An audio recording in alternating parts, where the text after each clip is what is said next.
Assalamualaikum warahmatullahi wabarakatuh. Waalaikumsalam warahmatullahi wabarakatuh. Bismillah, alhamdulillah, wa syukurillah, wa nikmatillah, wala haula wala quwata illa billah, amma ba'd. Anak-anakku semuanya, alhamdulillahirabbil alamin, kita diberikan nikmat oleh Allah Subhanahu wa taala. Nikmat yang berupa kesedihan maupun nikmat yang berupa kesenangan. Semuanya itu adalah nikmat dari Allah Subhanahu wa taala. Oleh sebab itu, ketika diberikan kesedihan jangan terlalu bersedih. Ketika diberikan kesenangan jangan terlalu senang. Karena semuanya itu adalah ujian dari Allah Subhanahu wa taala. Ketika kita diuji pada titik ini, supaya titik yang lebih tinggi lagi kita akan mampu untuk melewati masalah-masalah ini. Sama ketika kita masih sekolah, kita diberikan sebuah soal. Jangan sampai soal itu dijadikan sebuah persoalan. Karena soal itu supaya kita bisa menyelesaikan soal-soal yang lebih berat ke depannya. Dari mulai ke SD kelas 1 mungkin soalnya hanya 1 tambah 1. Tapi nanti ketika sudah naik ke kelas 2 akan lebih naik lagi persoalannya menjadi 2 tambah 2. 2 tambah 2 akan naik lagi menjadi 8 tambah 8. Dan naik lagi bukan hanya tambah-tambahan tetapi akan menambah lagi perkalian dan pembagian.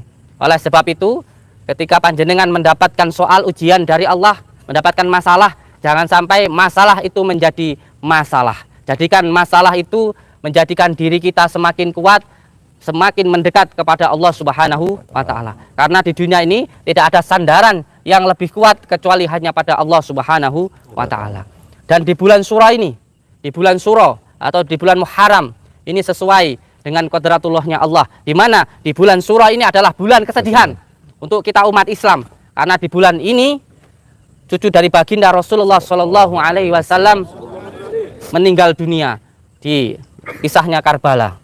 Jadi di sini sudah menjadi sebuah nikmat dari Allah, menjadi sebuah jalan Allah yang diberikan kepada kita bahwa di bulan ini memang kita tidak boleh bersenang-senang.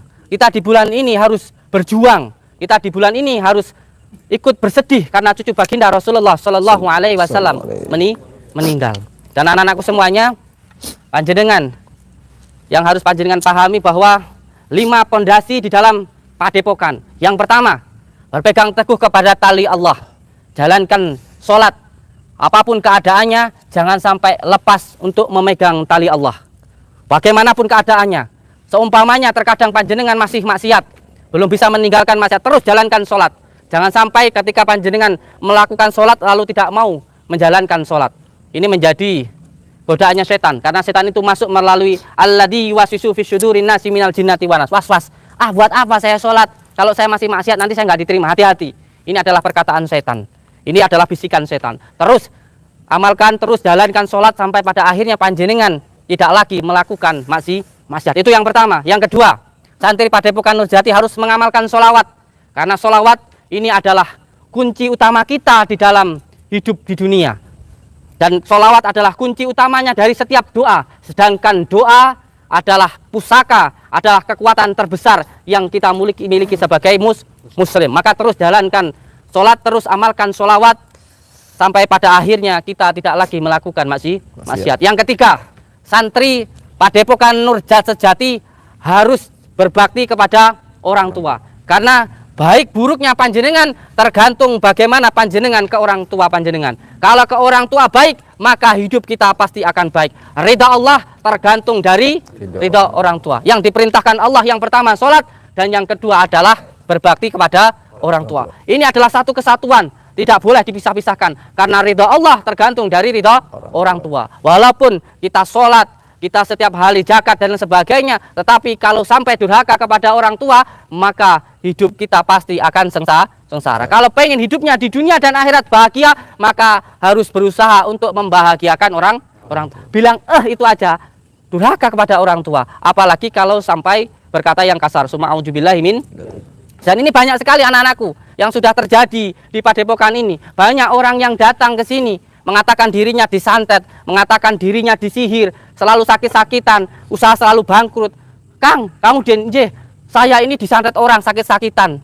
Ketika saya rasakan, ini tentang ilmu rasa, ilmu rasa ini tidak bisa diceritakan, bisanya hanya diamalkan. Karena ilmu rasa ini bisanya hanya dirasakan, tapi tidak bisa dicerita.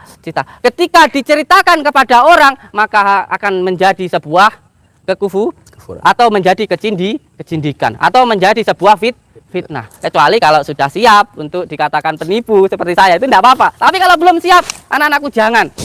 Ketika panjenengan dzikir, merasakan ini dan itu, sudah, tidak apa-apa, dirasakan saja, tidak perlu diceritakan kepada yang lain. Ketika panjenengan meruqyah seseorang, seperti orang Tulungagung yang datang ke sini itu, insya Allah besok saya akan ke sana. Ketika diruqyah, keluar paku dari mulutnya. Ketika di ronsen di rumah sakit, ada pakunya sekitar 27. Yang terakhir kemarin 9 di ronsen di dalam tubuhnya. Apakah itu bisa diceritakan ke orang lain? Tidak, sayang. Karena ketika itu diceritakan, orang lain tidak akan percaya dengan kita. Terus ketika orang lain tidak percaya, apakah kita harus memaksa? Tentu tidak. Yang penting sebenarnya tidak menuduh orang lain dan juga tidak menyakiti hati orang lain. Itu yang paling penting. Tidak harus keyakinan kita dipercaya oleh orang. Biarkan dia dengan keyakinannya, kita dengan keyakinan kita. Tetapi jangan sampai mencela. Paham ya? Itu yang paling utama. Yang ketiga adalah berbakti kepada orang tua. Dan yang keempat adalah baik kepada sesama. Nah, ketika panjenengan berbuat baik ini harus disertai dengan keikhlasan dan juga harus disertai dengan kesabaran. Tidak cukup hanya baik saja, karena kalau baik tidak lillah, nanti akhirnya kita akan ada perasaan yang tidak suka kepada sesama. Contoh, jenengan baik kepada teman, kepada tetangga, kepada orang tua. Jangan sampai berbuat baiknya hanya karena teman, tapi karena Allah. Dan yang kelima, ini santri semuanya harus cinta kepada negara. Karena cinta kepada negara adalah iman kita. Ketika kita cinta kepada negara, itu sebagian dari iman kita. Maka teguhkan pendirian. Jangan mudah untuk diadu domba. Jangan mudah untuk dihasut. Begitu banyaknya negara-negara di Timur Tengah hancur karena apa? Karena hasutan, karena kebencian. Dihasut warganya untuk membenci pemimpinnya, untuk membenci negaranya. Ini hati-hati saudara-saudaraku, anak-anakku semuanya. Ini yang paling utama. Jadi fitnah di akhir zaman yang paling kuat itu adalah fitnahnya Dajjal. Kebencian. Jangan sampai ketika ada orang yang kelihatannya baik, tetapi pembicaranya hanya hasutan, kebencian, lalu panjenengan terhasut dengan itu. Ingat, panjenengan ngaji kitab, terutama satu-satunya ini, kalau kita ngaji kitab, jangan hanya untuk membenarkan orang lain, tetapi juga untuk membenarkan diri kita. Jangan sampai ketika berbuat baik, kebaikannya untuk menyalahkan orang lain. Berbuat baik untuk memperbaiki diri kita sendiri. Hati-hati sayang, apalagi sekarang ini ada musimnya dunia media sosial, yang di mana semua hal bisa dikatakan, semua hal bisa diucapkan, dan semua hal bisa dilakukan di situ. Kalau kita tidak pintar sebagai masyarakat untuk memahami mana yang baik dan mana yang buruk, semuanya ditelan mentah-mentah, ini berbahaya sekali sayang. Ini pentingnya kita bermedia sosial dengan cara yang baik. Dipilah mana yang baik, apakah ini benar-benar, apakah ini tidak, apakah ini hoak, harus benar-benar dipahami dengan sepenuh hati, dengan kebersihan hati. Ingat, tontonan itu ditonton untuk hiburan. Jangan sampai menjadikan kebencian. Jangan sampai menjadikan kehancuran. Hati kita rusak. Sesuatu hal yang selalu didengar yang buruk-buruk, maka pikirannya pasti nanti akan buruk dan tindakannya akan buruk sayang. Hati-hati. Selalu mendengarkan yang baik-baik. Karena dari mendengarkan yang baik-baik, pikiran kita akan baik dan tingkah kita pun juga akan baik. Makanya apa yang kita lihat, apa yang kita dengar akan menentukan apa yang kita lakukan. Dan yang kita lakukan akan menentukan apa yang kita dapatkan. Selalu berpikir yang baik, mendengarkan yang baik-baik, berkata yang baik-baik, sabar. Sekarang panjenengan saya ajak untuk sholat langsung di tanah, tidak memakai alas. Sering saya ajak duduk untuk dzikir, untuk panjenengan ini berzikir, terutama untuk bertafakur. Bertafakur itu berdiam diri. Berdiam dirilah sebelum diri kita benar-benar didiamkan oleh Allah. Tidak usah terlalu menanggapi hal-hal yang tidak penting. Berdiam dirilah, pasrahkan semuanya kepada Allah. Allah tidak tidur. Allahu Akbar. Allahu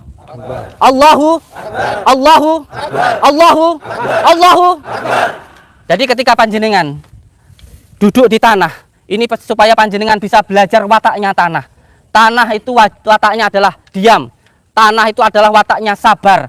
Dan tanah tidak pernah membalas keburukan. Ketika tanah diinjak-injak, ketika tanah dikasih kotoran, ketika tanah diludahi, tapi tanah tetap diam dan bahkan menumbuhkan tanaman untuk kita makan. Makanya ketika panjenengan semuanya tidak memakai sandal seperti ini, sampai saya pernah masuk ke bank disuruh keluar sama banknya, padahal waktu itu saya mau bayar utang, disuruh keluar sama tukang banknya karena saya nggak pakai sandal, karena sudah menjadi kebiasaan saya. Bukan berarti kalau saya itu wali, saya itu kiai, saya bukan kiai, saya bukan wali, saya ini hanya pemulung rongsok, tetapi saya belajar bagaimana caranya bisa bermanfaat untuk orang lain. Yang penting kita harus berbuat baik. Tetapi ingat anak-anakku, ketika panjenengan berbuat baik, pasti akan diuji dengan ujian dari Allah. Berbuat baik tidak hanya cukup berbuat baik, karena berbuat baik harus lillah. Seperti tadi pagi ketika panjenengan ngaji sama Abah, kita ngaji kita Safinatun Najah. Bismillahirrahmanirrahim, kelawan nyebut asmane Allah Kang Maha Ar-Rahman, Maha Penyayang, Ar-Rahim, Maha Pengasih. Alhamdulillah utawi sakabehane puji iku lillah. Iku lillah sudah semuanya karena Allah, bukan karena manusia. Orang mau berkata seperti apapun, itu adalah ujian dari Allah. Ketika kamu dipuji, itu adalah ujian dari Allah. Dan ketika kamu dicaci, dibully, itu juga ujian dari Allah. Tergantung bagaimana panjenengan. Apakah benar-benar semuanya karena Allah, lillah, benar-benar lillah, namanya lillah karena Allah, atau hanya karena masih makhluk. Kalau kita berbuat karena makhluk, ketika kita berbuat baik, saya sudah berusaha doain orang, saya sudah berusaha nggak tidur malam mendoakan untuk santri-santri saya, untuk orang yang datang, tapi ternyata saya malah dibully, dicaci. Kalau hanya karena manusia, sudah saya tutup, saya usaha yang lain banyak. Tetapi kalau di jalan Allah, karena Allah, tidak sayang. Saya ditempatkan oleh guru saya di Blitar, karena memang sudah pasnya saya di Blitar, sudah tahu tempatnya di sini. Oleh sebab itu sama kiai saya berada di tempat ini. Jadi untuk semua anak-anakku, panjenengan semuanya sekarang apa aja untuk bertafakur, berdiam diri, jangan terlalu banyak berdiam, jangan banyak terlalu bergerak, tapi lebih banyak berdiam memasrahkan semuanya kepada Allah. Lemah, teles, Gusti Allah yang, jadi semuanya dipasrahkan sama Allah. Santri harus sabar, santri adalah adabnya yang paling utama, seperti kitab yang diterangkan oleh Ustadz Surtam, yang bunyinya alala tanalul ilma illa bisitatin saumbi ka'an majamui habi bayani ilingo ilmu angin cerita ake kang bertelo. Diterangkan dengan sedikit-sedikit. Santri yang pertama harus sabar. Itu adalah kekuatan kita yang paling besar. Kekuatan kita sebagai umat muslim yang pertama adalah sholat, yang kedua adalah sabar. Sabar itu hikmahnya luar biasa sekali sayang. Ketika panjenengan dibully, sampean dicaci, sampean difitnah, sampean diam, maka panjenengan akan dinaikkan derajatnya oleh Allah. Tapi kalau sampai membalas cacian, membalas bulian, tidak akan mendapatkan hikmah apapun kecuali hanya menuruti hawa nafsu. Ma'udzubillahi min jalik. Kesaktianmu adalah kesabaranmu. Kesaktianmu adalah kesabaranmu. Kesaktianmu adalah kesabaranmu. Santri harus sabar. Allahu Akbar. Barakallah. Sekarang kita jalankan tafakurnya, sholatnya, dan ketika sholat saya minta untuk tidak usah di video. Saya ucapkan terima kasih untuk semua saudara-saudaraku. Selalu berpegang teguh kepada tali Allah, jalankan sholat, amalkan sholawat, berbakti kepada orang tua dan baik kepada sesama. Assalamualaikum warahmatullahi wabarakatuh. Komat.